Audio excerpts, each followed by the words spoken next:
You think black families in the 1930s had fancy groceries? Think again. During the Great Depression, African American communities faced crushing poverty and discrimination that made survival an act of defiance.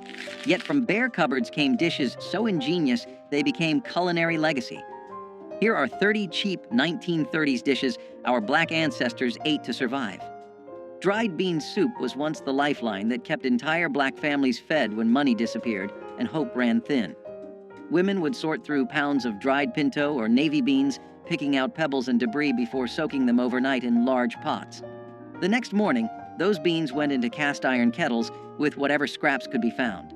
A ham hock if lucky, fatback if not, sometimes just salt and onion. The pot simmered all day on wood stoves, filling shotgun houses with steam and the promise of something hot. By evening, the beans had broken down into creamy richness, thickened by their own starch until each spoonful coated the tongue. Families ladled this soup over day-old cornbread, stretching one pot across 2 or 3 meals. In sharecropping communities across Mississippi and Alabama, dried bean soup appeared on tables 4 or 5 nights each week during lean seasons.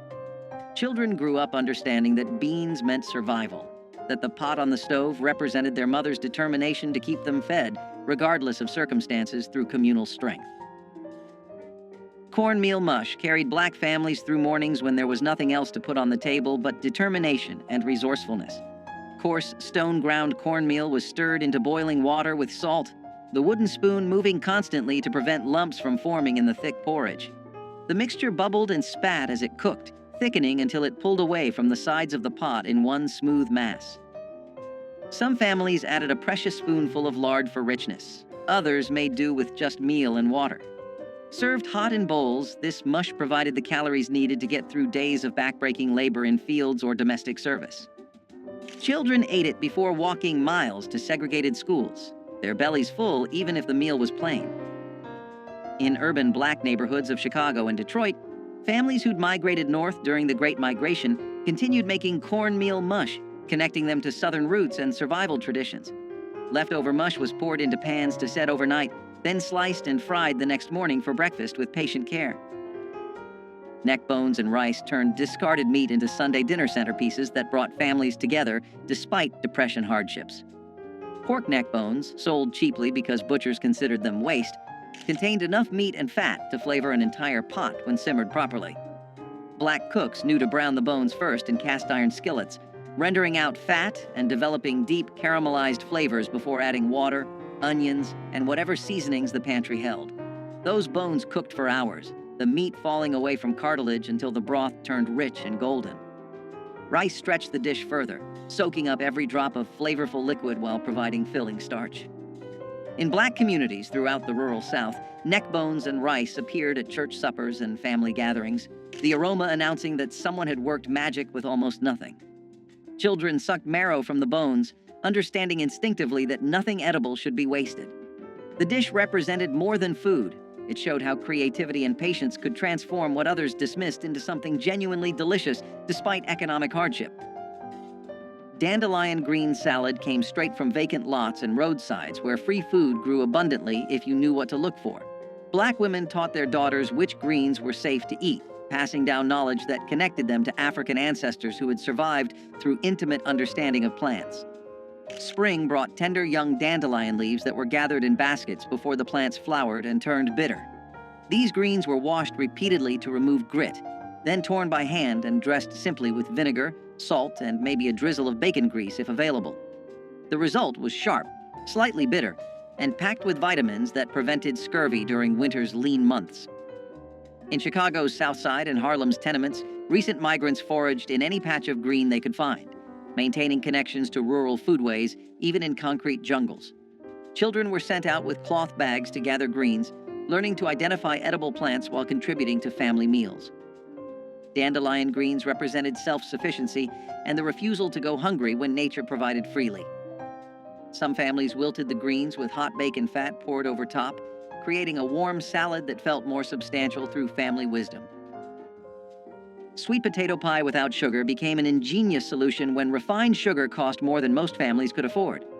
Black cooks relied on the sweet potato's natural sugars, roasting them until their starches converted to sweetness that rivaled any added sugar.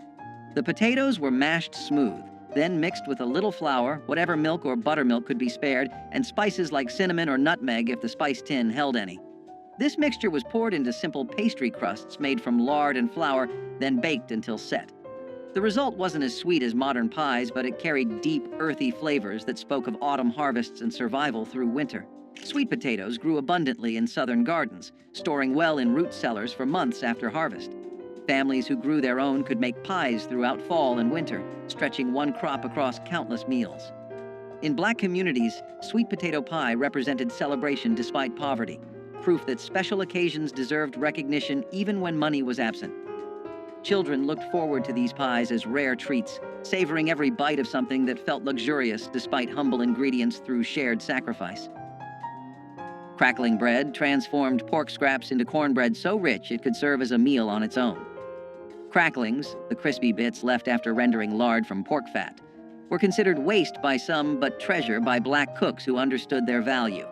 These crunchy, savory morsels were mixed directly into cornmeal batter, along with buttermilk, salt, and just enough flour to bind everything together. The batter was poured into smoking hot cast iron skillets, greased with lard, then baked until the bottom turned dark golden and crispy. Each bite delivered cornmeal's earthy sweetness, punctuated by bursts of porky crunch, creating textural contrasts that made plain bread feel special. In Mississippi, Delta communities, and rural Alabama, crackling bread appeared whenever hogs were slaughtered, ensuring every part of the animal fed someone. The bread was substantial enough to be breakfast, lunch, or dinner, often eaten with nothing but a glass of buttermilk or pot liquor from greens. Children carried wedges of crackling bread in their pockets to school, the fat keeping them full through long days with resourceful hands.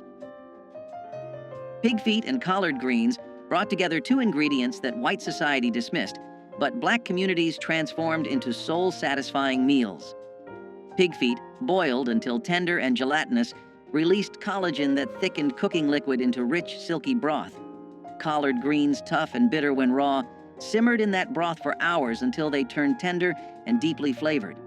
The combination created a pot of food that could feed 8 people for under 50 cents during Depression years. Black cooks added vinegar and hot peppers to cut through the richness, creating layers of flavor that made each bite interesting despite simple ingredients. In sharecropping communities, this dish appeared regularly because both ingredients were readily available. Pigs provided feet even when better cuts went to landowners, and collards grew abundantly in gardens. The pot liquor left behind was considered as valuable as the greens themselves, sopped up with cornbread or saved for cooking rice. Children learned to appreciate pig feet's unique texture, the meat slipping off bones and the skin turning silky after long cooking, despite crushing poverty.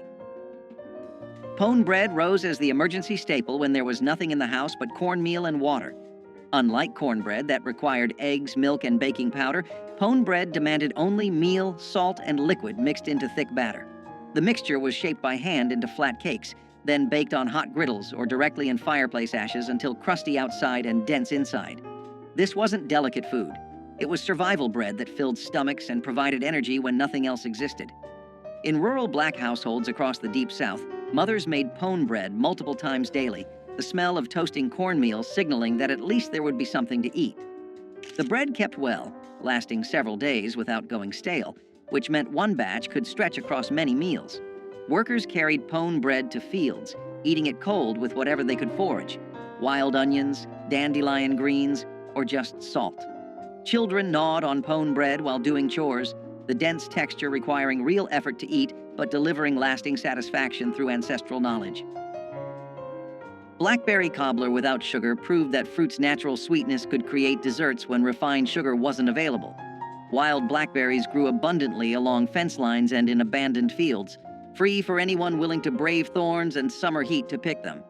Black families sent children out with buckets, returning with purple-stained hands and enough berries to make cobblers that lasted days. The berries were cooked down until their juices concentrated, natural sugars intensifying without any additions. Simple biscuit dough made from flour, lard, and buttermilk was dropped over the bubbling fruit, then baked until golden. The result was tart and intense, less sweet than modern desserts, but deeply satisfying in ways sugar-laden versions never achieve. These cobblers appeared at church socials and family gatherings, proof that celebration didn't require money. Women competed quietly over whose cobbler turned out best. pride coming from skill rather than expensive ingredients. The practice of picking wild berries taught children about seasons, patience, and finding abundance in nature with steadfast pride. Fried fish heads utilized parts that others threw away, transforming waste into protein-rich meals through skillful preparation. When black families caught or bought fish, nothing edible was discarded. Heads were cleaned, seasoned, and fried until crispy. The cheeks contained tender, sweet meat prized by those who knew to look for it. Eyes and bits of flesh around the skull provided precious protein during times when every calorie mattered. These fish heads were dredged in cornmeal and fried in hot lard until the bones turned crispy enough to crunch and eat. Children learned to navigate around bones, finding hidden bits of meat while developing appreciation for resourcefulness. In coastal communities and near rivers, fish heads appeared regularly because commercial fisheries sold them cheaply or gave them away. Black cooks fried them alongside regular fish, treating them with the same care and seasoning. The practice showed intimate knowledge of food, understanding that value existed everywhere if you knew how to prepare it properly through creative survival. Okra soup stretched vegetables into filling meals that provided nutrition and comfort during impossible economic times. Fresh okra from summer gardens or dried okra stored from previous harvests went into pots with tomatoes, onions, and whatever else the garden provided. The okra released natural thickeners as it cooked, creating viscous soup that coated the spoon and filled empty stomachs. Black cooks added rice to make the soup even more substantial, transforming a few vegetables into meals for entire families. The dish carried flavors that connected African American communities to West African ancestors who had cooked similar soups for centuries. In rural Louisiana and South Carolina, okra soup appeared regularly because okra grew prolifically in southern heat. The slime that some people found off-putting became crucial for thickening without expensive starches or cream. Families ate this soup with cornbread, using the bread to soak up every drop of precious broth. Children grew up loving okra soup's unique texture, finding comfort in its warmth and fullness despite systematic oppression. Cornmeal sacks were as essential as breathing, and every family knew it. Cornmeal was cheap, filling, and dependable, something you could use in a dozen different ways without wasting a single grain. Families used it for cornbread that stretched a pot of beans, hoe cakes cooked right on the stovetop, dumplings dropped into broth, and even as a thickener when soups needed to last another day, the sacks sat in corners of pantries, tied tight to keep pests out, often lasting weeks at a time because people used cornmeal daily. Kids learned early how to scoop it with steady hands, knowing a little went a long way. Cornmeal was the base of survival cooking, humble but mighty. It kept families full when nothing else was guaranteed, proving that simple food could be powerful when stretched with skill and love. Pan-fried corn was sunshine in a skillet, sweet, buttery, and golden. Fresh ears were scraped by hand, milk and all, then tossed into hot bacon grease until the kernels popped and sizzled. A sprinkle of salt, a dash of sugar, maybe a touch of pepper. It didn't need much else. The smell filled the kitchen, calling everyone to gather round. Each spoonful had that mix of sweet and savory that only Southern cooks could master. It was summer food, made from corn grown nearby, cooked while the day was still hot and bright. You could eat it by itself or scoop it beside greens and meat, but it always stole the show. The sound of it frying was like music, a melody of comfort and familiarity. It was the kind of dish that turned ordinary days into something to remember. Pan-fried corn was quick to make but impossible to forget, the kind of dish that reminded people that joy could fit inside a cast-iron skillet. Cabbage fermented into slaws was a clever way families made vegetables last long past their growing season. When fresh cabbage was cheap and abundant, families shredded it, salted it, packed it into jars or crocks, and let time transform it into something tangy and crisp that held up through bitter winters. This fermentation not only preserved the cabbage but added flavor and nutrients when meals were often plain and repetitive. During the Depression, when fresh greens disappeared quickly, having a jar of fermented slaw meant there was always something bright and sharp to cut through heavy dishes. It brought contrast to beans, cornbread, or stews, and made even the simplest supper feel complete. Kids might wrinkle their noses at the smell, but adults appreciated how far a single head of cabbage could be stretched. Cabbage slaw was survival with personality, tart, lively, and always ready to remind families that good food could still exist in hard times. Cowpea and collard stew combined two powerhouse ingredients that sustained countless families through hard times. Field peas, also known as cowpeas, were simmered slowly with smoky meat and joined by hearty collard greens, creating a dish rich in protein, vitamins, and earthy flavor. The long cooking process filled homes with an aroma that signaled comfort and nourishment. Farmers valued cowpeas for their ability to thrive in poor soil, while collards offered leaves long after other vegetables had withered. Together, they made a meal that cost little but fed many, reflecting a tradition of resourcefulness and care. Mothers and grandmothers seasoned the pot with onions, garlic, and pepper, each adding a personal touch passed down through generations. Families gathered around the table with slices of cornbread to soak up the flavorful broth, finding strength in every spoonful. Though supermarkets now offer endless choices, the slow-simmered union of cowpeas and collards stands as a reminder of a time when simple ingredients created enduring nourishment. Hoghead cheese, or souse meat, was not fancy food, but it had deep roots in tradition and respect for what you had. Made from the head of the pig, boiled, seasoned, and set in its own broth, it was a dish born from necessity and pride. It was eaten cold, sliced thin, and often shared at the table with crackers and conversation. What others might have thrown away became something flavorful and lasting in the right hands. It spoke of times when wasting food was unthinkable, when every part of the animal was used to honor the work that went into raising it. The smell of it cooking filled the whole house, sharp and strong, but it was the kind of smell that meant good things were coming. When cooled and sliced, it glistened in the light like proof of survival itself. Each piece held a story of long days, careful hands, and families who knew that resourcefulness was its own kind of wealth. Souse meat wasn't about glamour, it was about gratitude. Even if you didn't grow up eating it, the story it told was universal. Make do, make it good, and never take a meal for granted. Dried pinto beans were one of the first things families stocked up on because they lasted forever, filled bellies fast, and cost next to nothing during a time when every penny mattered. These beans sat quietly in cloth sacks or glass jars on pantry shelves, waiting to turn into something warm and sustaining after long days of trying to get by. Pinto beans did not need much, just water, a little heat, and maybe a scrap of fat back if the kitchen was lucky that week. They simmered slow, softening into a thick pot of comfort that could stretch across several meals, sometimes feeding large families for days. Kids grew up recognizing the familiar smell drifting from the stove, a sign that dinner was going to be simple but steady, the kind of food that kept people moving through hard winters and harder workdays. Pinto beans were survival food, but they were also memory food, tying families together with the quiet understanding that something small and humble could carry you through. They were a backbone ingredient in countless homes because they worked every time, no matter how thin the pantry looked.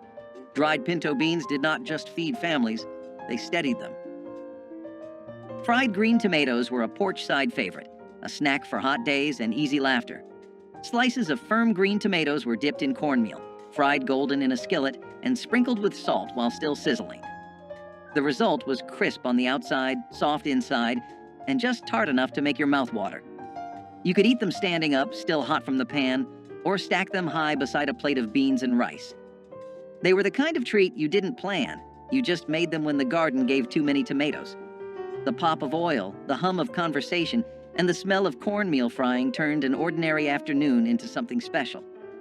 Kids waited by the stove, stealing pieces when the cook wasn't looking, their fingers burned but happy. Fried green tomatoes weren't just about taste, they were about time, patience, and community.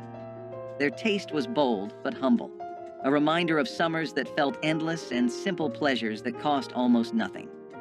Fried green tomatoes were living proof that good things come to those who cook from the heart. Peanut soup demonstrated the brilliance of using locally grown legumes to create filling, nutritious meals from almost nothing. Peanuts, grown throughout the South and often harvested by black farmers, were ground into paste and mixed with water, onions, and whatever seasonings could be found. The mixture cooked down into creamy soup that provided protein, fat, and comfort. This wasn't the refined peanut butter soup found in fancy cookbooks. It was rough, grainy, and honest, tasting of earth and survival. Black families made peanut soup regularly because peanuts stored well and could be ground by hand using simple tools. The soup filled hungry children before school and warmed field workers who came home exhausted after dark. In Alabama and Georgia, where peanuts were staple crops, this soup appeared so frequently it became associated with Depression hardship, yet it delivered genuine nutrition. Peanuts provided complete protein and essential fats that kept bodies functioning during starvation conditions with community support. Ash cake bread was born out of fire and hunger, a recipe that came alive in the heart of hard times. Cornmeal, salt, and water were all it needed. The dough was pressed together by hand and buried right into the hot ashes of a wood fireplace. It baked slowly, the outside hardening into a smoky crust, while the inside stayed soft, golden, and warm. When it came out, people brushed away the ashes, broke it open, and drizzled it with syrup or molasses. It had a taste that was both sweet and earthy, like the memory of home on a Sunday morning. Ash cake bread was a working person's meal, something you could make after a long day without needing an oven or a fancy pan. It was food that did not waste or wait, made for those who had nothing extra but still found comfort in what little they had. The smell of it filled small cabins and quiet kitchens, the sound of the crackling fire mixing with laughter or prayer. Every crumb reminded people that strength could grow even from ashes. Syrup bread emerged as the answer when there was nothing to eat but flour and whatever sweetener could be found. Sorghum syrup or molasses, cheaper than sugar and available throughout the South, were drizzled over plain biscuits or cornbread to create something approaching dessert. Black children learned to make this treat themselves, mixing flour and water into simple doughs, baking them quickly, then drowning the results in dark, sticky sweetness. The combination provided quick energy, carbohydrates from bread and concentrated sugars from syrup, delivering calories needed for labor. In sharecropping families, syrup bread appeared frequently because sorghum was often the only sweetener accessible when white landowners controlled access to refined sugar. The practice taught children to find joy in small pleasures, turning basic ingredients into treats through imagination and willingness to make something from nothing. Women sometimes added a little butter or lard to the bread if available, creating richness that complemented syrup's sweetness through ingenious adaptation. Onion skin tea was one of those old remedies that could quiet both body and soul. When someone had a cough or a fever, or when food simply ran out, a pot of this humble tea came to the rescue. Dried onion skins were gathered from the corners of the kitchen, rinsed and steeped in boiling water until the liquid turned golden brown. The scent was sharp but comforting, a mix of earth and sweetness that filled the air with warmth. Some added honey if they had it, or a squeeze of lemon, but even plain, it had its own charm. People believed it could heal and strengthen, and maybe it did, because hope itself can be medicine. Onion skin tea was born from patience, brewed by hands that knew how to stretch every last bit of life from what they had. It was the taste of resilience and care, a sip that made you believe tomorrow might be gentler. Okra fritters with corn silk were the kind of kitchen magic that only came from necessity and imagination. In the long summer months, when the fields were full and money was not, people used every part of what they harvested. The corn silk that clung to the ears was not thrown away, but saved and shredded, added into batter alongside chopped okra, flour, and a splash of milk or water. When dropped into hot oil, the fritters puffed and crackled, their edges turning golden and crisp. The smell was something you could follow from down the road. Warm, nutty, and sweet with that faint scent of corn. Each bite was crunchy on the outside and tender in the middle, with little strings of corn silk that gave it texture and charm. They were served with syrup or vinegar, depending on what the family had, eaten right out of the pan when patience ran out. Okra fritters with corn silk were food born from care and cleverness, proof that waste had no place in a humble kitchen. Every family had its own version, passed quietly between generations, carrying the taste of late afternoons, hard work, and simple joy. They were poverty's poetry, fried into something worth remembering. Chicken feet soup proved that even the most unlikely parts could become nourishing meals through patient cooking. Chicken feet, sold for pennies or given free by farmers, contained collagen that transformed into rich, gelatinous broth after hours of simmering. Black cooks added vegetables, rice, and seasonings to create soups that filled entire families, despite starting with what others considered garbage. The feet's cartilage and tendons broke down into silky broth that coated the mouth and provided genuine satisfaction. This soup appeared regularly in both urban and rural Black households, the feet's low cost making them accessible even during the worst Depression years. Children learned to navigate around bones, finding bits of meat and skin while appreciating the rich broth. The practice of using chicken feet showed respect for animals and refusal to waste anything edible. In Chinese and Black communities, chicken feet were prized ingredients rather than trash, cultural knowledge preserving their value. The soup delivered protein, minerals from bones, and warmth that comforted as much as it nourished despite impossible odds.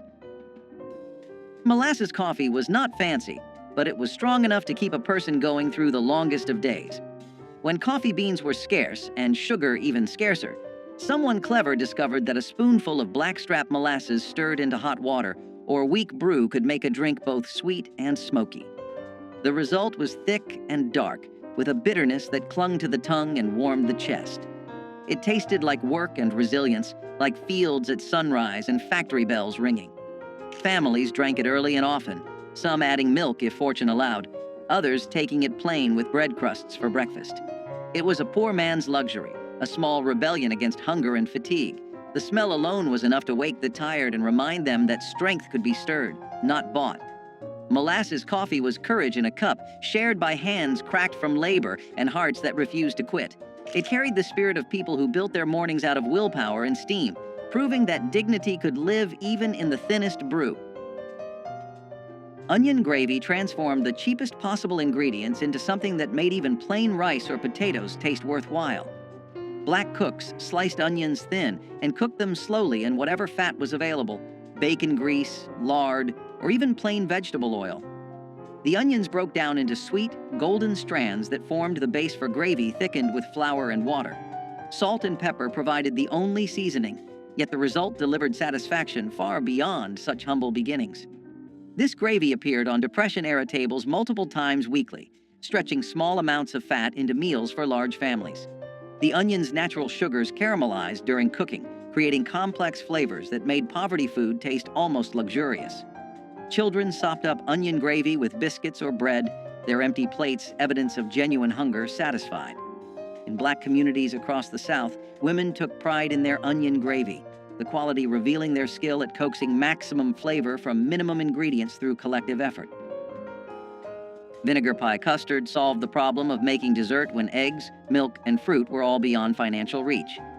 This wasn't the chess pie or buttermilk pie made by those who had dairy. This was water, sugar if available, flour, and vinegar mixed into filling that miraculously tasted almost like lemon when baked.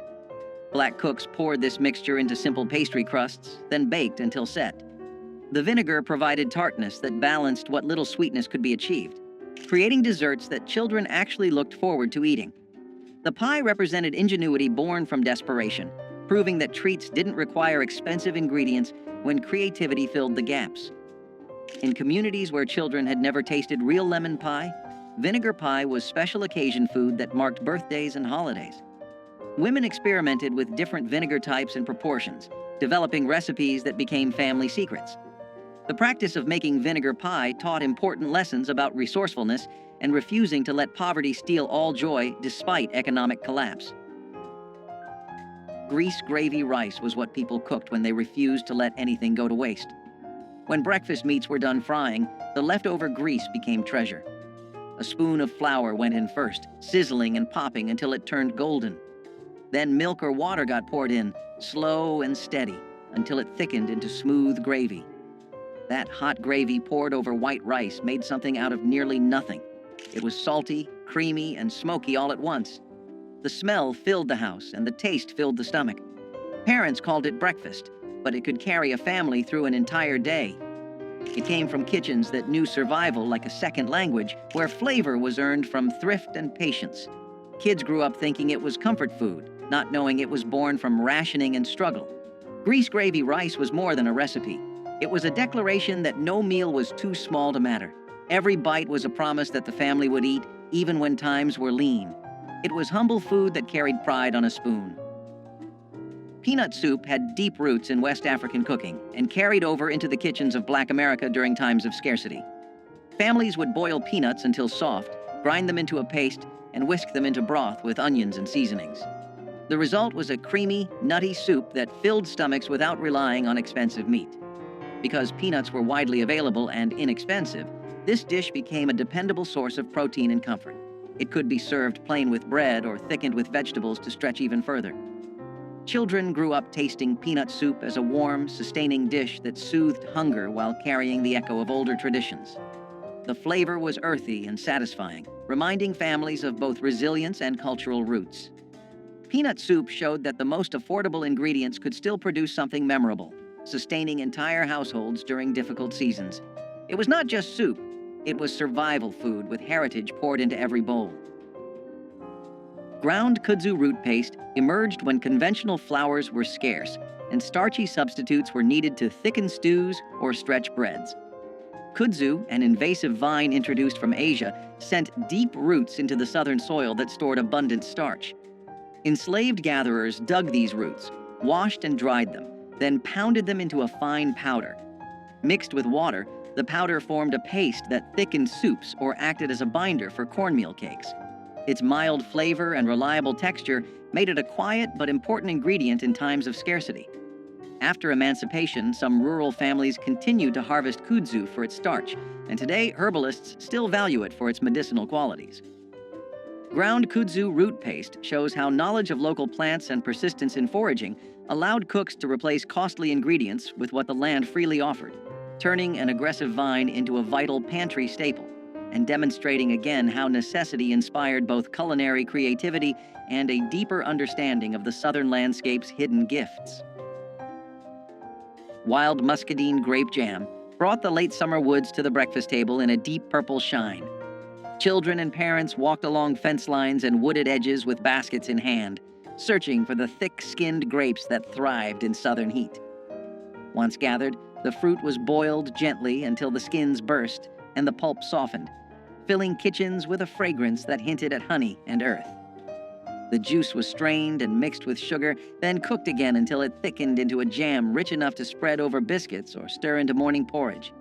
Families prized each jar, knowing that muscadines grew wild and free, needing only careful hands and patience to become something sweet. In some towns, church groups organized picking days, turning the harvest into a social event where songs and laughter echoed through the vines. Today, supermarket grapes have replaced the wild hunt, and store-bought jams lack the musky depth of fruit ripened under southern sun. But memories of purple-stained fingers still linger in many hearts. Cornmeal dumplings in tomato broth were the type of dish that felt simple but filling, carrying both thrift and comfort in every bowl. The broth began with canned or fresh tomatoes, cooked down with onions, garlic, and a touch of seasoning to build a savory base.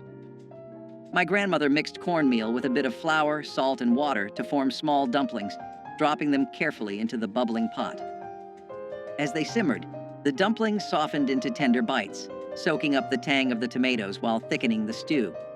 The smell alone brought everyone to the kitchen, the blend of corn and tomato promising something hearty without needing meat. Cornmeal was cheap and always on hand, a staple in black households across the South. Tomato broth was inexpensive too, whether from garden harvests or canned goods bought in bulk. Together, they created a meal that cost next to nothing but filled hungry stomachs with warmth. Cornmeal dumplings in tomato broth turned two of the humblest ingredients into a family staple, proving that frugality and care could produce meals worth remembering.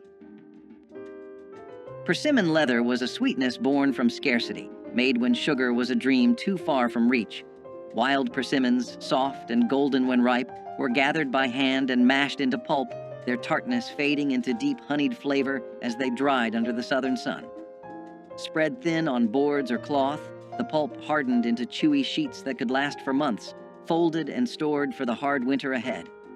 It was candy made by patience, nutrition pressed into a form that would not spoil. The process itself was quiet work, often done at the edges of daylight, each batch a small defiance against hunger. When the cold arrived and food was scarce, a strip of persimmon leather could lift spirits and soothe hunger's edge. In its sweetness lived a lesson. Survival does not always mean bitterness. Sometimes it tastes like sunlight caught in fruit. Okra and tomato stew was a dish where heritage met hunger and turned it into comfort. Born from African roots and southern soil, it blended the earthiness of okra with the tang of ripe tomatoes in a thick, bubbling pot. The slime that many feared became silk under the right hands, thickening the stew into a rich, flavorful broth. Onions, garlic, and a few peppers added depth, while a dash of salt or cayenne made the flavors sing. Families often served it over rice or ate it plain with a piece of cornbread, wiping the last drops from their plates. This dish wasn't just food. It was identity, a reflection of generations who made do and made magic. It connected farm to family, past to present, and hunger to heart. The smell alone carried memories of warm kitchens and laughter that refused to fade. Okra and tomato stew was a promise that no ingredient was too humble to become beautiful. It was the taste of tradition kept alive, no matter the hardship, and a reminder that every simmering pot held more than flavor. It held history. Sugar cane sticks were the simplest kind of sweetness, and they carried a special memory for children who grew up with little. Fresh cane was cut into sticks, peeled and chewed for its sweet juice, offering a natural candy when refined sugar or store-bought treats were out of reach. For many children in the South, walking home with a stick of sugar cane was as good as holding a chocolate bar. It was affordable, long-lasting, and carried the earthy, raw sweetness of the land itself. Parents loved it because it kept children happy without costing much, and it taught the value of finding joy in small things. Sugar cane sticks carried the reminder that sweetness did not need to come from a store, but from fields worked by hand. They were part of the rhythm of rural life, tied to harvests and family memories. Even in the toughest years, sugar cane sticks brought happiness. Persimmon seed coffee emerged when imported beans were rare or too costly for enslaved communities. Wild persimmons dropped their fruit in autumn, and the hard seeds inside were washed, dried, and roasted until dark and fragrant. Ground and steeped in hot water, they produced a warm, nutty beverage with no caffeine but plenty of comfort on cold mornings. This practice carried forward after the Civil War, especially during wartime shortages when coffee imports faltered again. Families across the South roasted persimmon seeds alongside chicory or other local substitutes, proving the durability of this inventive method. The gentle flavor and toasty aroma made it a beloved alternative long after necessity faded. Today, a few heritage festivals still brew persimmon seed coffee to honor the ingenuity of those who first discovered its rich taste. The drink reminds us that creativity in the face of scarcity can yield traditions that outlast the circumstances that gave birth to them, turning survival into a legacy of flavor and resilience. Homemade cane. Syrup drizzle once gave biscuits and pancakes a dark, smoky sweetness unmatched by refined sugar. Families would harvest sugarcane, crush the stalks, and boil the juice in large iron kettles until it thickened into a rich amber syrup. The work was hot and sticky, often stretching from dawn until late night. But the reward was a flavor that defined Southern breakfasts and holiday treats. Children watched the bubbling kettles with wide eyes, waiting for a chance to taste the warm syrup on a fresh biscuit. Neighbors often shared the labor and the finished product, turning the syrup-making into a community event as well as a culinary one. Over time, industrial sweeteners and store-bought syrups replaced the careful craft, and the knowledge of how to coax sweetness from cane faded with older generations. For those who remember, a spoonful of homemade cane syrup is more than a taste. It is a memory of family unity, hard work, and the sweetness that perseverance can bring. Parched corn coffee was the taste of resilience in a cup. When real coffee was beyond reach, enslaved people roasted corn kernels in iron pans until they turned dark brown, then ground them into a coarse powder and steeped it in hot water. The brew was smoky, earthy, and faintly sweet, a humble echo of the luxury drink denied to them. It offered warmth in the early hours before sunrise, when labor began and the cold bit through thin clothes. Parched corn coffee was both necessity and ritual, a way to face the day with something that felt human, dignified, and shared. It was brewed from what the earth gave freely, proof that comfort could still be created from scarcity. In its bitterness was a taste of endurance, and perhaps quiet defiance too. Turnip green pot pie was a dish that blended creativity with thrift, transforming greens into the centerpiece of a meal. My grandmother cooked the greens down with onion and broth until tender, then poured them into a dish and covered them with pie crust or biscuit dough. As it baked, the crust turned golden and flaky, soaking in the juices of the greens below. It looked like a Sunday supper, even though it was made from humble garden vegetables. Families sliced into the pot pie and found warmth, substance, and a reminder that greens were not just a side dish, but a main course. Paired with cornbread or beans, it became a meal that stretched across households. In the 1960s, this kind of resourcefulness kept families going, proving that with care and imagination, even simple greens could feel special. Turnip green pot pie was proof that hard times did not mean giving up pride at the table. Collard greens with ham hocks were a kind of southern poetry in a pot. Every batch began with water, greens, and a meaty ham hock that filled the kitchen with the scent of home. The greens simmered slowly, wilting into something rich and earthy while the hock gave off its smoky depth. This wasn't a quick meal. It was an act of devotion, a ritual that demanded time and patience. Every generation had its own trick for getting them just right. Maybe a dash of vinegar, a sprinkle of sugar, or a secret seasoning passed down by word of mouth. Collards carried pride, not pity. They were the food of workers, field hands, and families that knew the meaning of resilience. Served alongside cornbread, they became the soul of Sunday dinners, a moment when everyone gathered to taste a little peace after a week of hard living. The broth, or pot liquor, was so treasured it was sipped from cups when the greens were gone. In every spoonful was survival seasoned with hope. Collard greens with ham hocks stood as proof that even in the toughest times, comfort could still be coaxed from the simplest things. Field green salad was a dish born from foraging, when store-bought vegetables were not available or were too costly. Families would gather wild greens like dandelion, mustard, or pokeweed, clean them carefully, and toss them with vinegar or oil. These greens were bitter, but they were free, nutritious, and available almost everywhere. Field green salad offered vitamins and freshness that was often missing from wartime or depression diets, balancing the heavy starches and salted meats that dominated many meals. For children, it was sometimes an acquired taste, but adults appreciated the practicality of gathering what nature provided. Foraging for greens tied families directly to the land and created a sense of connection to survival practices passed down through generations. Field green salad reflected both hardship and resilience, reminding families that the earth itself could provide when markets could not. It was simple, frugal, and a reminder of the strength that came from resourcefulness. Rice and molasses supper was one of the simplest meals, but also one of the most remembered. A pot of rice was inexpensive, filling, and always on hand, but paired with a drizzle of molasses, it turned into something sweet and sustaining. Sugar was too costly for everyday use, but molasses was affordable and sold in larger tins that seemed to last forever. Families poured it over steaming bowls of rice, letting the dark syrup seep into the grains until they gleamed. The taste was rich, almost smoky, with just enough sweetness to make children smile. It was often eaten at the end of the day when no meat could be spared, and it carried people through the night with enough strength to face the next morning. My grandmother told me rice and molasses was a treat disguised as necessity, proof that resourcefulness could soften the edge of scarcity.